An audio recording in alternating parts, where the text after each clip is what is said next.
நான் தளரும்போது அவர் எனக்கு வலிமை தருகிறார். தன் வலதுகையால் என்னை தாங்குகிறார்.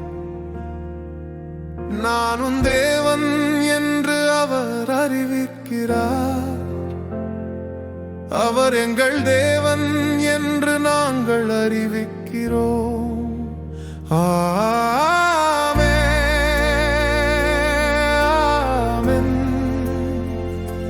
பரிசுத்தர் நீர் ஆண்டவரே.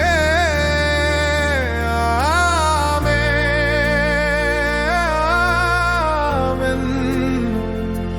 பரிசுத்தர் நீர் ஆண்டவரே. இருள் பள்ளத்தாக்கில் நடந்தாலும் தீமைக்கு அஞ்சாதே, ஏனெனில் நீர் எனக்கொப்பம் இருக்கிறீர். உமது கோலும் மூன்று கோலும் எனக்கு ஆறுதலாகும். உமது நன்மையும் கிருபையும் என்னை ஒருபோதும் விட்டு போகாது.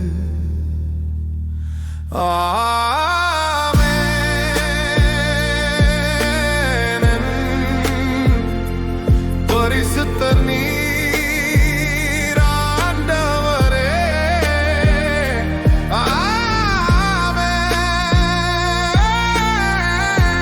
ஆமென். பரிசுத்தர் நீர் ஆண்டவரே. ஆனந்தமும் சமாதானமும் நமக்கு நிரம்பட்டும். ஆவியின் நம்பிக்கை ஒருபோதும் குறையாதிருக்கட்டும். உலகம் தரும் சமாதானம்